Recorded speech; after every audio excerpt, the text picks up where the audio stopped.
জামাতি রাজনীতিতে ঘুরপাক খাচ্ছে বিএনপি। বিশেষ করে জামাতি পররাষ্ট্রনীতিতে ঘুরপাক খাচ্ছে বিএনপি সরকার। একটু অবাক হচ্ছেন, বাট ঘটনা সত্য। দর্শক, বিএনপির কথা মতোই এই বিষয়টা সত্য।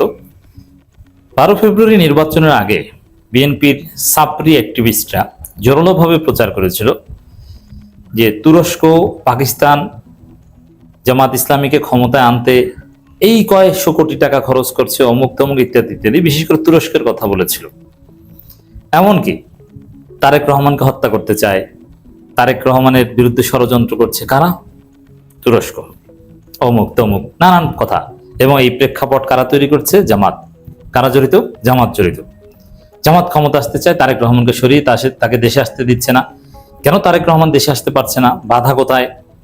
এই যে বাধা, তুরস্কের গোয়েন্দা সংস্থা বাংলাদেশে ষড়যন্ত্র করছে, তারেক রহমান দেশে আসলে এই করবে সেই করবে, কারণ তারা জামাতকে ক্ষমতায় আনবে। তুরস্ক হচ্ছে জামাতি, জামাতের বন্ধু। যেমন আওয়ামী লীগ কথায় কথায় পাকিস্তান মানে জামাত, এরকম একটা ফ্রেমিং করে না? এগুলো ভুয়ো কথা। কারণ পাকিস্তানের সাথে বিএনপির চাইতেও ভালো সম্পর্ক ছিল আওয়ামী লীগের, কিন্তু তারপরে তারা বলতো পেয়ারে পাকিস্তান, জামাত বিএনপিকেও ট্যাগ করতো। কিন্তু বাস্তবে বিএনপির চাইতেও পাকিস্তানের সাথে ভালো সম্পর্ক আওয়ামী লীগের ছিল, এখন হয়তো বিএনপির। তো এরকম জামাতের সাথে ট্যাগ করতো তুরস্কের। এবং বাংলাদেশে তো একটা পারসেপশন রয়েছে যে এরদোগান হচ্ছে জামাতি। যেহেতু এরদোগান একসময় জামাত করতেন, মানে ইসলামী দল করতেন, জামাত ঘরানার ইসলামী দলই করতেন। পরবর্তীতে তিনি এবি পার্টি হয়ে গেছেন, তার নাম একে পার্টি। বাট বাংলাদেশের পার্সপেক্টিভে জামাত ইসলামী থেকে বের হয়ে এবি পার্টি করা যা, এরদোগান জামাত ইসলামী থেকে বের হয়ে এবি পার্টি করেছেন। অ্যানালজি করলে, কিয়াস করলে ওইটা দাঁড়ায়। তো এই জন্য অনেকে, যেমন বাংলাদেশের শাহরিয়ার কবিররা এই মুজিবুর রহমান, মঞ্জু, ব্যারিস্টার ফুয়াদদেরকে আলাদা কিছু মনে করেন না, এটা জামাতের একটা কৌশল মনে করেন। ঠিক তদ্রুপ বাংলাদেশেরও অনেকে ছাত্রীরা তার এরদোগানকে পিওর জামাতি মনে করেন, ওটা জামাতের একটা ভার্সন। এমনকি এনসিপিকেও তো অনেকে আলাদা কিছু মনে করে না, জামাতের একটা ভার্সন মনে করেন। এখন যেই বিএনপি বিরাট বিরাট গুজব ছড়ালো, তারেক রহমানকে হত্যা করতে চায় তুরস্কের গোয়েন্দা সংস্থা, জামাতকে ক্ষমতা আনতে চায়, এই কারণে তারেক রহমান দেশে আসতে পারছেন না, তার সিকিউরিটি থ্রেট আছে, কত কিছু। এখন দেখা গেছে সেই গোয়েন্দা সংস্থার সাবেক প্রধান, বর্তমান পররাষ্ট্রমন্ত্রী তুরস্কের,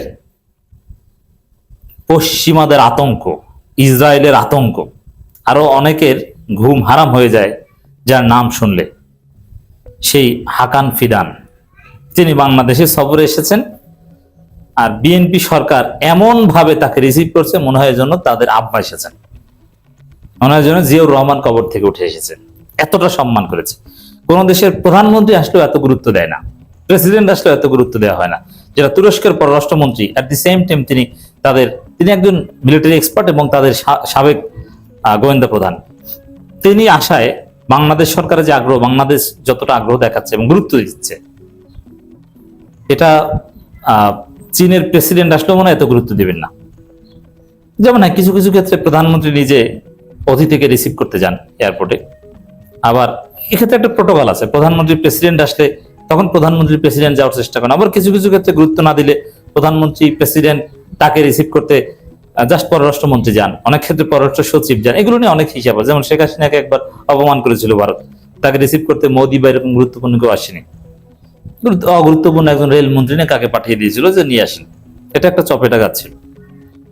এখন তুরস্কের পররাষ্ট্রমন্ত্রী বাংলাদেশ সফরে এসেছে, তাকে রিসিভ করতে গিয়েছেন পররাষ্ট্র মন্ত্রণালয়ে যা আছে 14 গোষ্ঠী সব। আমরা ছবিতে দেখতে পাচ্ছি যে খলিলুর রহমান তিনি তো গেছেন, তার পাশে শামা ওবায়দ, মানে পররাষ্ট্রমন্ত্রী, পররাষ্ট্র প্রতিমন্ত্রী এবং পররাষ্ট্র উপদেষ্টা, মানে পররাষ্ট্র 3 জন মন্ত্রী, মন্ত্রী, প্রতিমন্ত্রী এবং উপদেষ্টা, তিনিও মন্ত্রী মর্যাদার, হুমায়ুন। এই 3 জনেই হাকান ফিদানকে রিসিভ করতে গেছেন। এর মানে কতটা গুরুত্ব দিচ্ছে চিন্তা করছেন? সবচেয়ে গুরুত্ব দিচ্ছে। অন্য কোন দেশের পররাষ্ট্রমন্ত্রী আসলে এত গুরুত্ব দেওয়া যায় না। সাধারণত যেটা করা হয়, পররাষ্ট্রমন্ত্রী আসলে তাকে রিসিভ করে পররাষ্ট্র সচিব পর্যায়ের কেউ, কিন্তু না, বাংলাদেশে পররাষ্ট্র সচিব না, পররাষ্ট্র 3 জন মন্ত্রী দৌড়ে গেছেন। এর মানে কি আব্বা, বিএনপির আব্বা এসেছে। এদেরকে জামাতি বা তারেক রহমানের বিরুদ্ধে ষড়যন্ত্র এগুলো বলে অপপ্রচার চালিয়েছে। তো বিএনপির অ্যাক্টিভিস্টরা এরা যে কতটা সাপরি তার একটা প্রমাণ এটা। আর দ্বিতীয় কথা হচ্ছে যে এতদিন যে বিষয়টাকে জামাতি জামাতি বলছে, এখন সেটাকেই তারা সর্বোচ্চ গুরুত্ব দিচ্ছে। তাহলে কি জামাতি রাজনীতিতে ঘুরপাক খাচ্ছে তারা, জামাতের পররাষ্ট্রনীতিতে ঘুরপাক খাচ্ছে তারা। বাংলাদেশের পররাষ্ট্রনীতিতে বা রাজনীতিতে গত 24 ঘন্টায় অসম্ভব দুইটি ঘটনা ঘটে গেছে, নজিরবিহীন দুইটি ঘটনা, যেটা পাহাড় সম তাৎপর্যপূর্ণ। একটি হচ্ছে তিস্তা মহাপরিকল্পনা বাস্তবায়ন করতে যাচ্ছে তারেক রহমান সরকার। এজন্য তারা তোড়জোড় শুরু করেছে, 8 সদস্য বিশিষ্ট একটা কমিটি গঠন করেছে। মাননীয় প্রধানমন্ত্রী সেই কমিটি নিয়ে মিটিং করেছেন। এটা ভেরি সিগনিফিকেন্ট ঘটনা। এই একটা ঘটনাকে কেন্দ্র করে ভারত অঘটনও ঘটিয়ে দিতে পারে বাংলাদেশে, কারণ ভারতের মাথা খারাপ। কারণ এই তিস্তা মহাপ্রজেক্ট নিয়ে যে প্ল্যান পরিকল্পনা যেগুলো করছে বাংলাদেশ সরকার, কমিটি গঠন করেছে, এরা দিন শেষে তারা এটা চীনের মাধ্যমে করাবে, চীনকে দিয়ে দিবে। তো এটা ভারতের জন্য তারা মনে করে তাদের স্থিতিশীলতা এবং সিকিউরিটির জন্য একটা থ্রেট, তাদের স্ট্র্যাটেজিক যে প্রেজেন্স বা স্ট্র্যাটেজিক যে সেট আপ অ্যাপারেটাস, তার জন্য একটা মারাত্মক হুমকি মনে করে। এই একটা ঘটনা। আবার তুরস্কের পররাষ্ট্রমন্ত্রী এবং তাদের সাবেক গোয়েন্দা প্রধান একই ব্যক্তি, তার বাংলাদেশ সফর, এটা আরো বেশি তাৎপর্যপূর্ণ। আপনারা জানেন যে তুরস্ক বাংলাদেশের ড্রোন তৈরি করে দিতে চায়, আরো অনেক সামরিক চুক্তির কথা অনেক আগে থেকে আলোচিত হচ্ছে। বাংলাদেশের স্থিতিশীলতার জন্য তুরস্কের সাথে সামরিক চুক্তি দরকার। এখন সামরিক চুক্তি হোক বা না হোক, জাস্ট শুরু হয়েছে সাংস্কৃতিক চুক্তি বা নানান বিষয়ে বাইল্যাটারাল কোঅপারেশন, এবং সফরকে যেভাবে বাংলাদেশ সরকার গুরুত্ব দিয়েছে, ভবিষ্যতে সামরিক চুক্তি হলে হতে পারে।